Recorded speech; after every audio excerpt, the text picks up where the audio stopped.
Voyager 1 और Voyager 2 इन दोनों spacecraft के बारे में कौन नहीं जानता है। साल 1977 में लॉन्च हुए ये स्पेसक्राफ्ट सोलर सिस्टम के आंखों से ना दिखाई देने वाले ग्रहों की सटीक इमेजेस के साथ साथ उनके चंद्रमाओं के बारे में भी पूरी दुनिया को बताते हैं। इस समय ये दोनों स्पेसक्राफ्ट इंटरस्टेलर स्पेस में जा चुके हैं और हमसे 20 अरब किलोमीटर दूर है। पर क्या आपको कभी आश्चर्य नहीं होता है कि क्या यही केवल दो ऐसे स्पेसक्राफ्ट हैं जो इस समय इंटरस्टेलर स्पेस में है? क्या इनके अलावा भी इंसानों की कोई ऐसी वस्तु स्पेस में है जो वॉयेजर स्पेसक्राफ्ट से भी अरबों खरबों किलोमीटर दूर हो और हमारी लोकेशन और जानकारी को एलियंस को दे सके?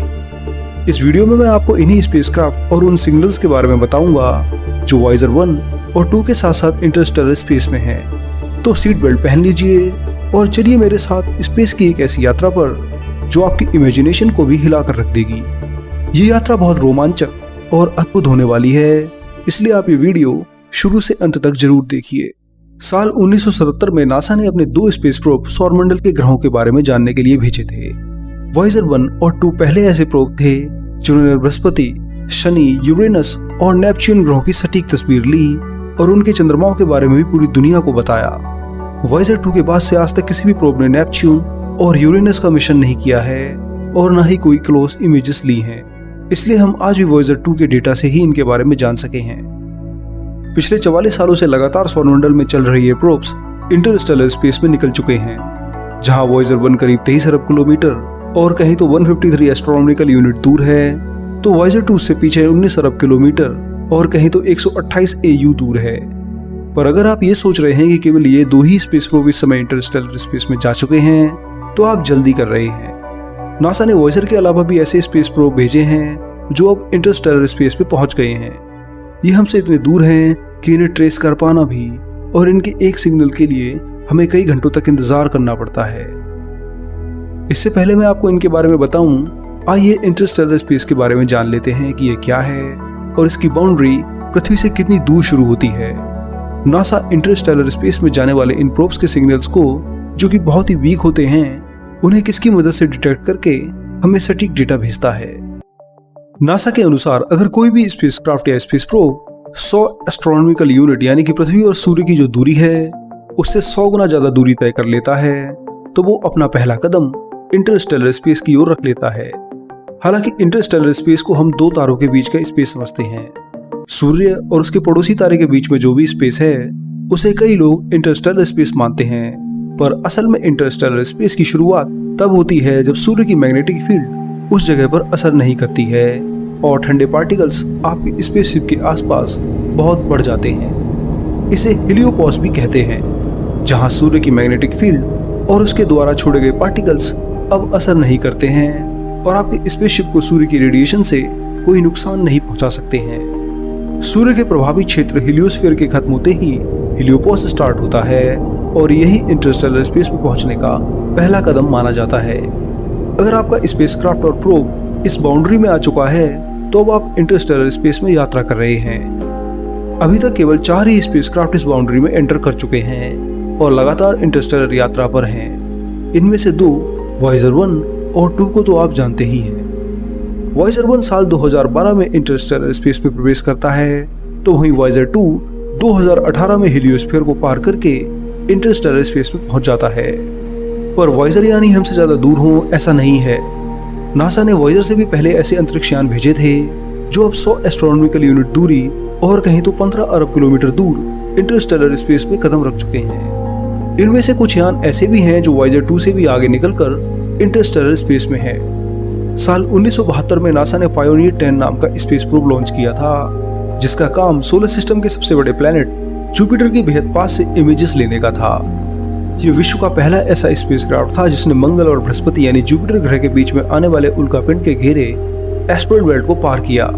पृथ्वी से लॉन्च होते ही इसने 11 घंटों में ही चांद को भी पार कर लिया और उसके बाद मंगल ग्रह और एस्टेरॉयड बेल्ट को पार करने के बाद जुपिटर से 25 लाख किलोमीटर की दूरी पर पायोनियर 10 ने ग्रह की इमेजेस लेनी शुरू कर दी और करीब 500 से ज्यादा इमेजेस उसने नासा को ट्रांसमिट की। लॉन्च होने के 21 महीने बाद पायोनियर 10 जुपिटर से केवल 1,32,000 किलोमीटर दूर था। ये उसकी इस ग्रह की सबसे करीबी अप्रोच थी। यहाँ से जुपिटर की इमेज लेने के बाद उसने ग्रह के कई चंद्रमाओं को भी एक्सप्लोर किया। पायोनियर 10 पहला स्पेस प्रोब था जो जुपिटर के सबसे करीब था उस समय वैज्ञानिक इस प्रोब पर जुपिटर की भयानक रेडिएशन के पड़ने वाले प्रभाव को देखकर हैरान रह गए थे। पृथ्वी के आयन रेडिएशन से भी 10,000 गुना ज्यादा रेडिएशन ये स्पेस प्रोब झेल रहा था। इसके कारण कई बार इसके इंस्ट्रूमेंट फॉल्स कमांड जनरेट कर रहे थे। जबरदस्त रेडिएशन के कारण पायोनियर 10 जुपिटर के चंद्रमा आयो की इमेज के साथ साथ जुपिटर की भी बेहद क्लोजअप इमेजेस खो देता है। हालांकि जुपिटर से थोड़ा दूर जाते ही ये गनीमीड और यूरोपा की इमेज लेने में कामयाब रहता है। रेडिएशन कैसे हमारे स्पेस प्रोब और कंप्यूटर को खराब करता है, इस पर मैं पहले ही एक वीडियो बना चुका हूं, जिसे आप डिस्क्रिप्शन पर जाकर क्लिक करके देख सकते हैं। जुपिटर की पावरफुल ग्रेविटी से ये स्पेसक्राफ्ट अपनी स्पीड और बढ़ा लेता है और 3 साल के अंदर ही 1976 में यह शनि ग्रह की ऑर्बिट को पार करने में कामयाब रहता है। उसके बाद यह सन 1983 और अपने लॉन्च होने के 11 साल बाद ये नेपच्यून ग्रह को भी क्रॉस कर लेता है। इस समय यह इंसानों द्वारा बनाया गया पहला ऐसा ऑब्जेक्ट होता है जो सोलर सिस्टम के सभी विशाल ग्रहों को पार करके डीप स्पेस में चला गया हो। इसके बाद 14 सालों तक लगातार काम करते हुए नासा पायोनियर 10 मिशन को खत्म कर देता है।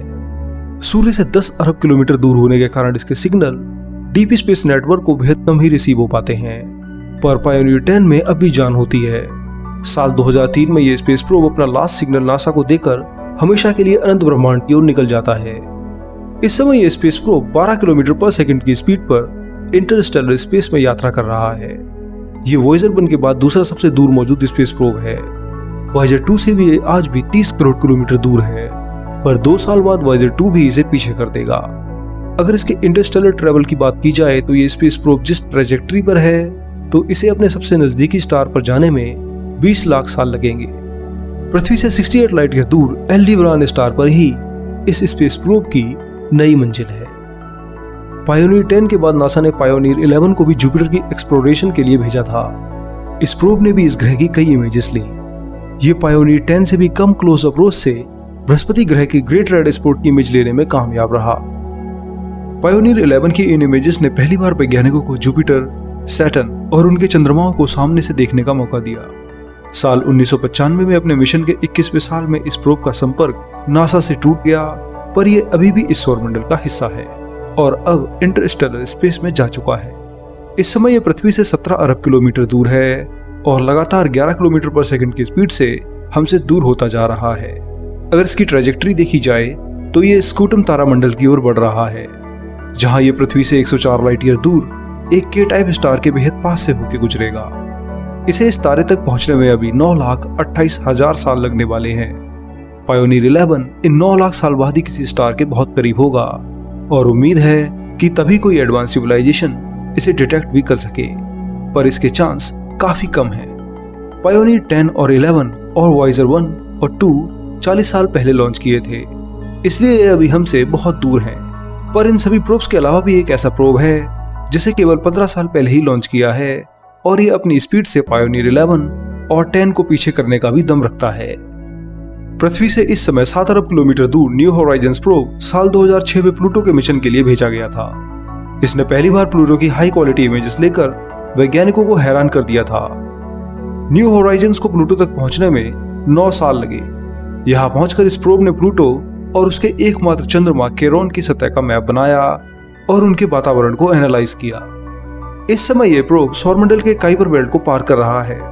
पृथ्वी से 51 एस्ट्रोनॉमिकल यूनिट दूर और कहीं तो 760 करोड़ किलोमीटर दूर ये प्रोब लगातार 14 किलोमीटर पर सेकंड की स्पीड से इंटरस्टेलर स्पेस की ओर जा रहा है। वैज्ञानिक मानते हैं कि इस स्पीड से ये प्रोब साल 2038 में सूर्य के हेलियोस्फीयर को पार करके इंटरस्टेलर स्पेस में पहुंच जाएगा। भविष्य में न्यू होराइजन्स प्रोब पायोनियर 10 और 11 को पीछे छोड़ दे, पर यह वॉयेजर 2 और 1 को कभी पीछे नहीं कर पाएगा। कई प्लैनेट्स के द्वारा ग्रेविटेशनल स्लिंगशॉट के कारण वॉयेजर प्रोब्स इस समय सबसे तेज इंटरस्टेलर प्रोब बन चुके हैं। वॉयेजर 1 और 2 अपने साथ एक गोल्डन डिस्क भी कैरी कर रहे हैं। इस डिस्क में इंसानों और पृथ्वी की पूरी जानकारी है, जिसे चलाने के इंस्ट्रक्शन भी दिए गए हैं। ये डिस्क कैसे काम करती है और इसे एलियंस कैसे डिकोड कर सकते हैं, इस पर मैं पहले ही एक वीडियो बना चुका हूं, जिसे आप डिस्क्रिप्शन में दिए गए लिंक पर जाकर के देख सकते हैं। अगर वॉयेजर 1 की ट्रैजेक्टरी की बात की जाए तो ये किसी भी खास तारे की ओर नहीं जा रहा है। ये 40,000 साल बाद प्लीज 445 स्टार से 1.6 लाइट ईयर दूर से गुजरेगा। इसके बाद ये कहाँ जाएगा कोई नहीं जानता है। साल 2036 में इसका संपर्क हमारे डीप स्पेस नेटवर्क से भी टूट जाएगा। उसके बाद हमें इसका कोई भी सिग्नल पृथ्वी पर नहीं मिलेगा। हालांकि वॉयेजर 1 ही मानवों द्वारा भेजा गया एकमात्र हमारा सबूत हो, ऐसा नहीं है। वैज्ञानिक इससे पहले भी ऐसे कई सिग्नल स्पेस में भेज चुके हैं जो वॉयेजर 1 से भी कई अरबों खरबों किलोमीटर दूर लाइट की स्पीड से हमारी जानकारी लिए एलियंस की ओर जा रहे हैं। साल 1974 में भेजा गया रिसीवो मैसेज मानव सभ्यता का एकमात्र ऐसा सिग्नल है जो हमारी ब्रह्मांड में पोजीशन के साथ साथ मानव सभ्यता की आबादी और मानव के डीएनए और उसकी शारीरिक बनावट को बताता है। इस सिग्नल को अपनी मंजिल तक पहुंचने में 25,000 साल लगने वाले हैं। इस समय यह पृथ्वी से करीब 47 लाइट ईयर दूर है और लगातार लाइट स्पीड से आगे बढ़ रहा है। यह सिग्नल भले ही 25,000 सालों बाद किसी सभ्यता को समझ में आए, पर वॉयेजर, पायोनियर और न्यू होराइजन स्पेसक्राफ्ट आने वाले करोड़ों सालों तक इसी ब्रह्मांड में भटकते रहेंगे। इस समय यह अगर किसी एडवांस सभ्यता के हाथ लगे तो वह हमारी लोकेशन को ट्रेस भी कर पाएंगे, पर इन सभी चीजों की संभावनाएं काफी कम हैं। इसलिए नासा, इसरो, रोसकॉस्मोस और चाइनीज स्पेस एजेंसी सभी मिलकर इंटरस्टेलर प्रोब पर काम कर रही हैं। ये सभी प्रोब वॉयेजर से ज्यादा तेज और एडवांस होंगे, इसलिए शायद हम उनकी मदद से पहली बार अपने नजदीकी स्टार प्रॉक्सिमा सेंटोरी पर जाकर उसके हैबिटेबल प्लैनेट को एक्सप्लोर कर पाएं। दोस्तों, फिलहाल इस वीडियो में इतना ही। यहाँ मैंने आपको उन स्पेस प्रोब के बारे में बताया है जो वॉयेजर 1 और 2 की तरह ही अब सुदूर ब्रह्मांड की यात्रा पर निकल चुके हैं। ये कब और कितने सालों में अपने नजदीकी तारे पर पहुंचेंगे, इस पर भी हमने बात की है। मुझे उम्मीद है कि आपको मेरा ये वीडियो काफी पसंद आया होगा और आपने बहुत कुछ सीखा होगा। तो जल्दी से जाइए और वीडियो पर जमकर कमेंट कीजिए और सवाल पूछिए और शेयर भी कीजिए। इसके साथ साथ साइंस की अधिक जानकारी के लिए और करीब से समझने के लिए हमारी वेबसाइट विज्ञानम.com पर जरूर जाइए और उसे बुकमार्क कर लीजिए। चैनल को सब्सक्राइब कीजिए और बेल आइकन प्रेस कीजिए। मैं मिलूंगा अगले हफ्ते एक और मजेदार साइंस वीडियो के साथ। तब तक के लिए नमस्कार, जय हिंद, आपका दोस्त शिवम।